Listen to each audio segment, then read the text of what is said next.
Hi, I'm Psiman and welcome to today's video where I'm going to be doing something a little bit different to what I normally do.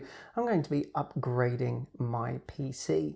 And I first have to start by thanking my friend Martin for kind of nudging me into making this video. I didn't even think about making a video about upgrading. I mean, I might have talked about it a little bit in my vlog, but he said, why not? It's content. There are plenty of people out there who'd be interested in seeing a video. He said he would be interested in seeing a video about upgrading a PC. And well, I've bought a few components. The PC's getting changed around. So it gave me a chance to talk about what I've got in my PC at the moment, which components are being swapped out, what they're being changed with, and what things are staying.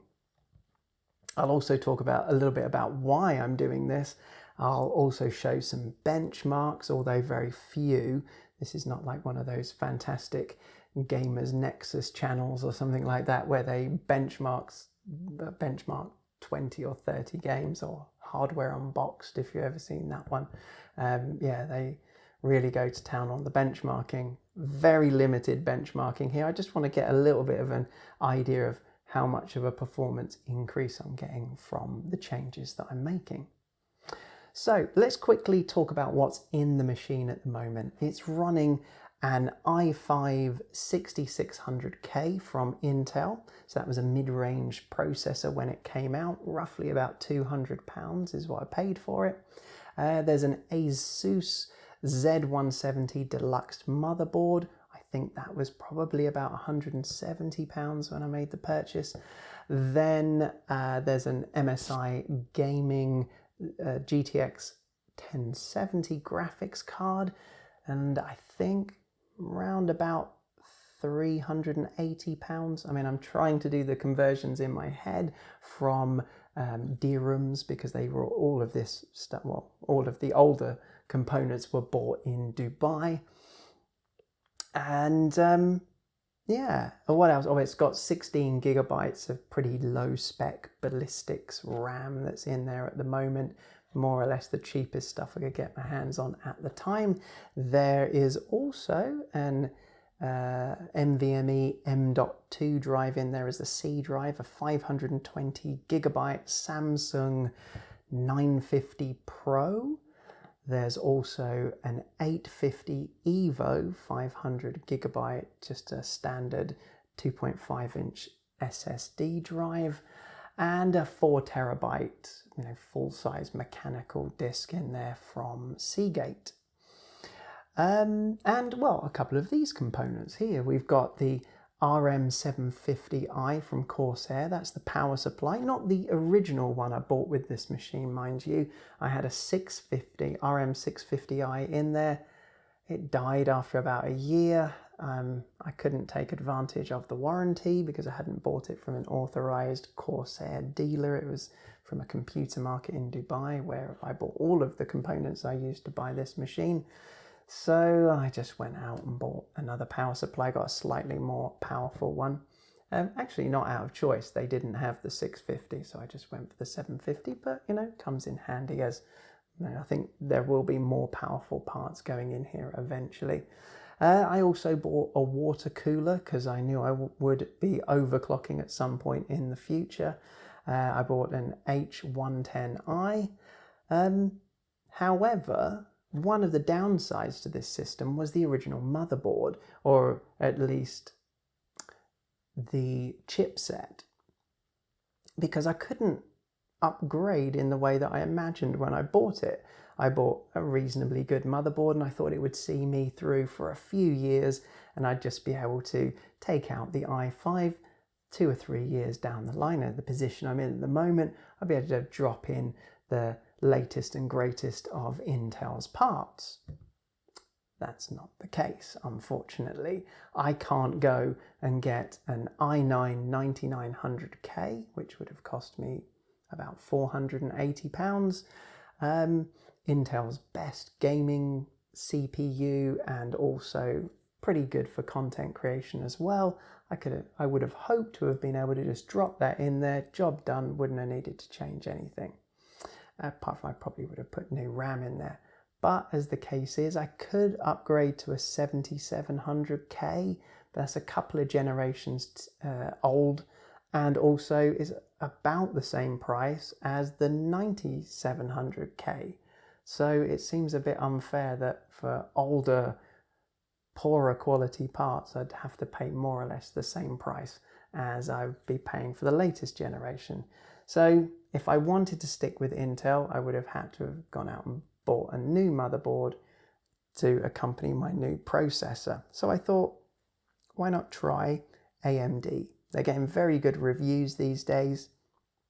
The 3000 series Ryzens seem like a very good part, and so that's what I've decided to do. So the processor from this machine, the motherboard and the RAM are all going.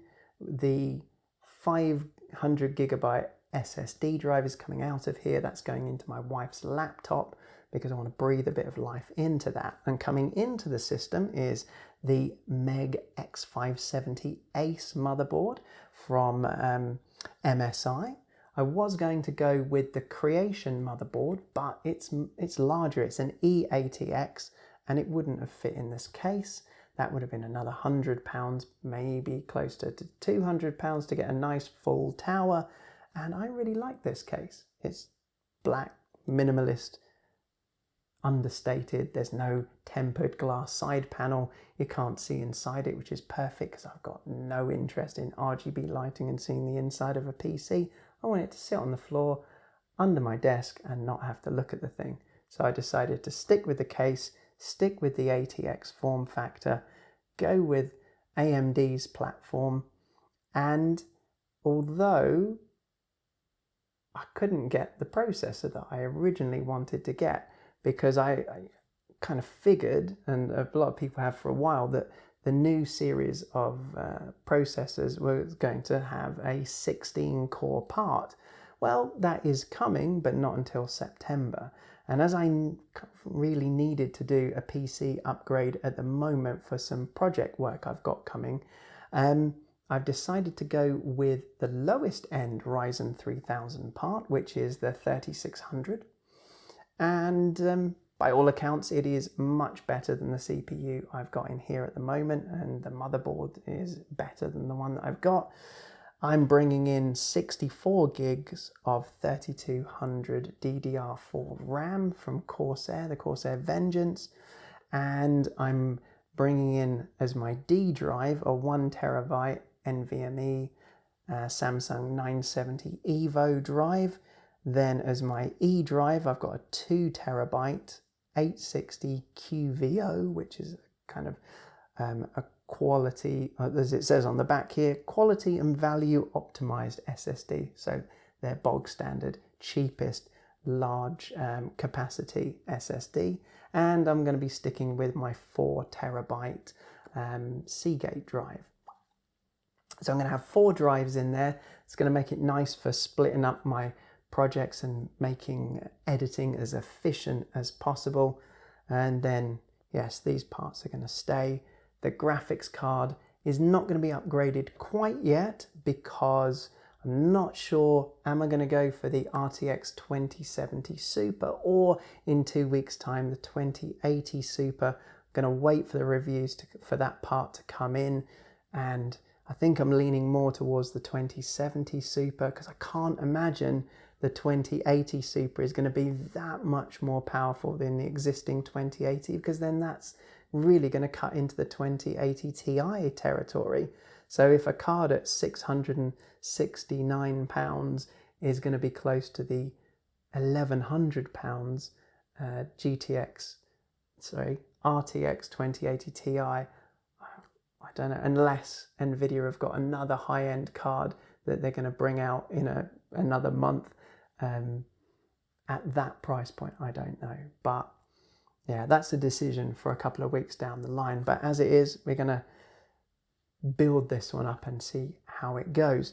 Now, I have done a couple of benchmarks. I've done 3D marks Time Spy, which I'd heard a lot about, hadn't even seen until today. So I ran that benchmark and found out that this PC is completely average. It says better than 51% of PCs that have been recorded on 3D Mark.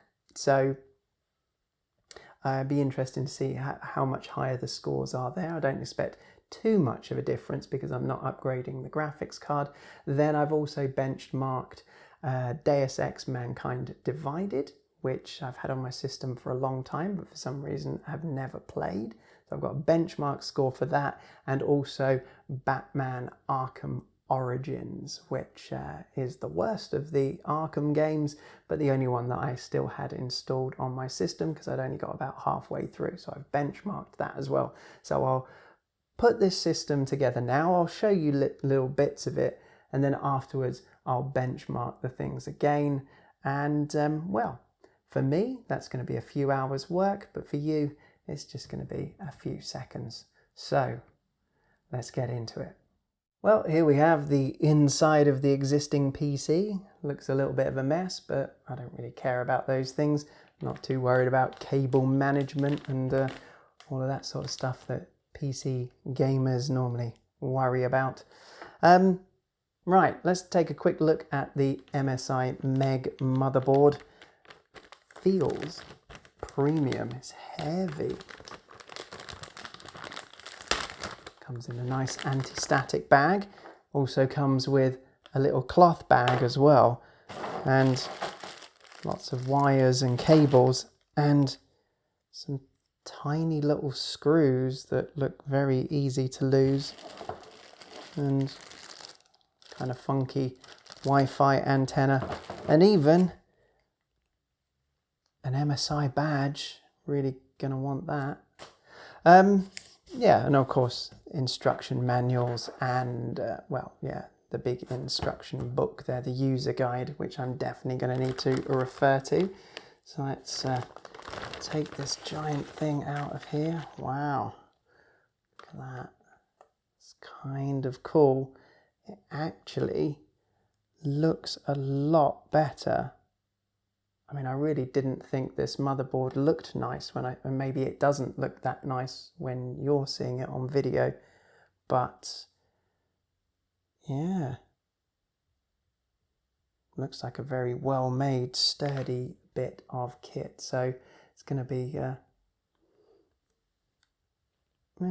robust, well built, well engineered. At least that's the way it looks to me. So that's going to make a nice replacement for the motherboard that I've got in there. So I'm going to have to make a bit of room here and crack on with taking the parts out. Although maybe, should I put the CPU in now? Yeah, that might be a better idea, wouldn't it? Put the CPU in and then put it in the computer, or put it in the case. This is going to take a little bit of thinking about off camera. See you in a second.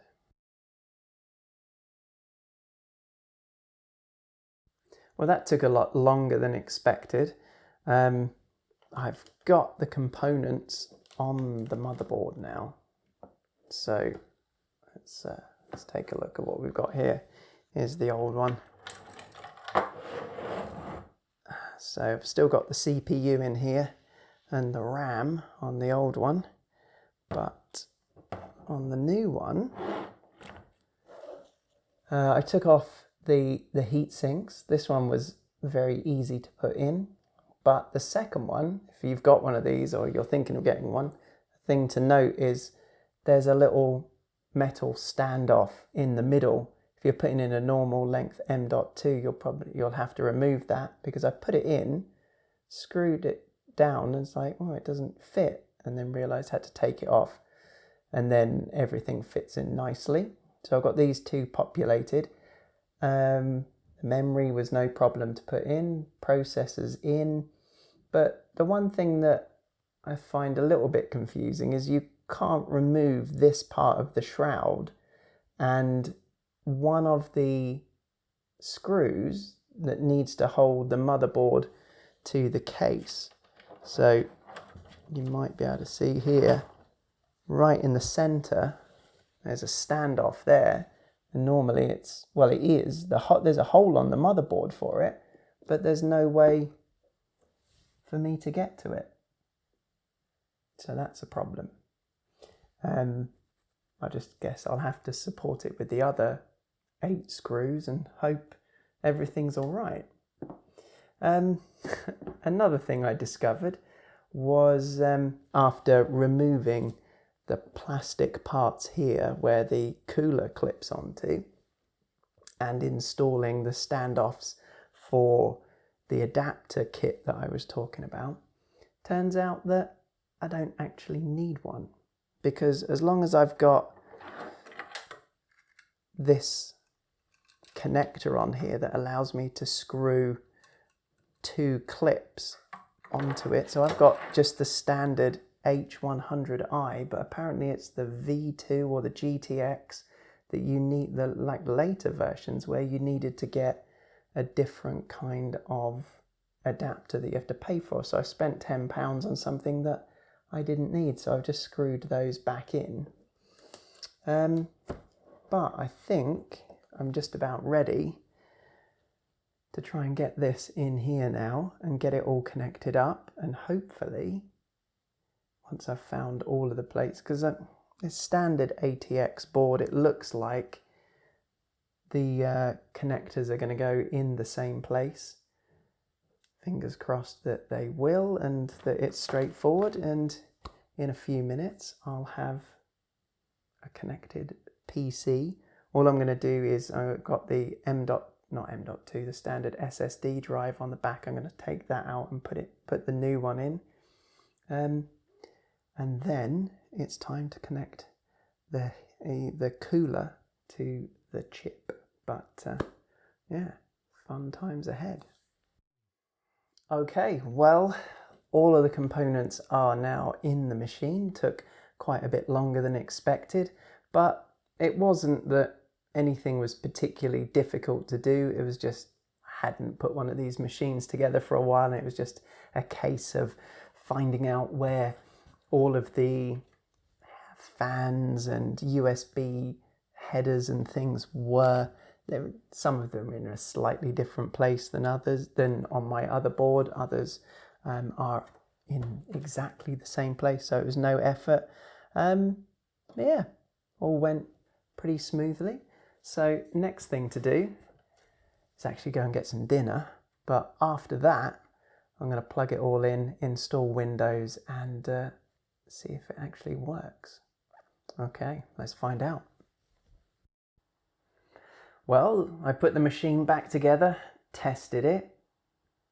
Nothing much happened. Well, the machine powered up, the lights on the graphics card and other things came on. Then all I got on the screen was the monitor telling me input not supported. So I just switched it off, went downstairs, had my dinner, come back up again, switched it on again. At first, nothing happened. Same kind of light came on the machine, but nothing on the monitor. Then it was as if it restarted itself. Fans all started whirring at full speed for a few seconds, and then the thing started loading up, and it's loaded up Windows because I've got the original NVMe drive from what I had before. I put it in the same first slot and it's loaded it as if it's the C drive. But what I think I'm going to do, I'll check it, make sure it works okay, but I think I will wipe the C drive and do a fresh install of Windows, because I know there can be problems when you take a C drive out of one machine and put it into another. It might not work very well, but yeah, seems to be going okay. I'm going to give it a little check and see what it's like.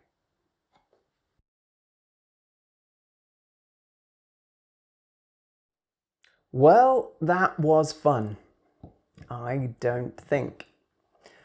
Unfortunately, things didn't go quite as smoothly as I was anticipating when I made that last clip.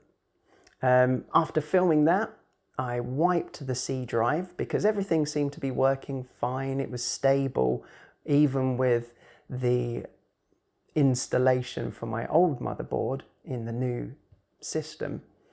So I wiped it, reinstalled a fresh copy of Windows 10 Home. Unfortunately, after the installation was complete, the system wasn't really stable for more than about 10 minutes. And this caused big issues trying to get the Windows updates installed, the chipset drivers, graphics card drivers, things like that installed. So it was a very slow, laborious process of kind of doing one, maybe two little updates, system crash, start again, try and use Windows Update. Sometimes it wouldn't even start downloading the next lot of updates. So I'd reset the system, start again. Then it would start downloading and updating, and it just went on and on and on and on, and it was getting a little bit more stable each time. But now with the latest build, I think it's the 1903 build of Windows, everything seems to be pretty stable. I did manage to make the system unstable again once I started trying to overclock the memory. I've currently got 3200 megahertz RAM in here, 64 gigabytes, and I tried to go up to 3600 megahertz, which is apparently the sweet spot for this X570 platform. The memory couldn't handle it. In fact, it wouldn't even boot at one point with those settings. Then I dropped it down a little bit to 3466 megahertz. It seemed to work for a while, but then would crash after about an hour. I've now got it on 3333 megahertz, 3333, and it seems stable. As you can see behind me here, I'm running a stress test using TimeSpy Extreme, which is the 4K stress test, which is probably too much for this machine because it's not really designed for 4K gaming, but I thought I'd just throw as much of it as I could. This is actually the second time it's run through it. It did it successfully on its first pass. So everything seems to be good. And overall, I'm really happy now with what I've done. It took a long time, but the new motherboard is definitely a solid upgrade over the old one. Two big things that I noticed. Firstly, my Wi-Fi speeds are much faster. So as a point of comparison, Steam used to get about 2 to 2.2 megabytes a second download, which is not very good. On the old system, which is weird, it was connected to a 5 gigahertz router, which is the same one I'm using, a Virgin broadband router. Whereas with this motherboard, I'm getting 13.5 to 14 megabytes a second download, which is still not blisteringly fast, but a massive jump up from what I had before, up to 7 times faster download. So that is a really welcome addition. Then the sound is a massive improvement. On the old one, using my GSP 500 headset, if I had it connected into the ports on the back of the motherboard, it'd have quite a low level hiss underneath the sound. The sound quality was okay other than that, but there was just an annoying hiss. Whereas with the new one, no problems at all. The sound quality is as good as the DAC that I was using before. So that was the one that came with my HyperX Revolver S headset. I was just using it for a clean stereo signal. I didn't like the sound of the surround sound DSP it had got in it. So I've managed to free up another USB port, but attain the same level of audio fidelity. So I'm really happy with that as well. On top of all of that, obviously, we've had a CPU upgrade, and it's noticeably faster, well, quantifiably faster in the benchmarks. The old one on the standard TimeSpy CPU benchmark was getting around about 3,700 points. This one gets around 6,000 points. So we're looking at about, I guess, an 80% upgrade in speed there. And it really does help. I've already edited the part of this video you've already seen from a few days ago. And within DaVinci Resolve, it does a lot of the background rendering faster. It's just smoother to use the system. So I'm really happy about that.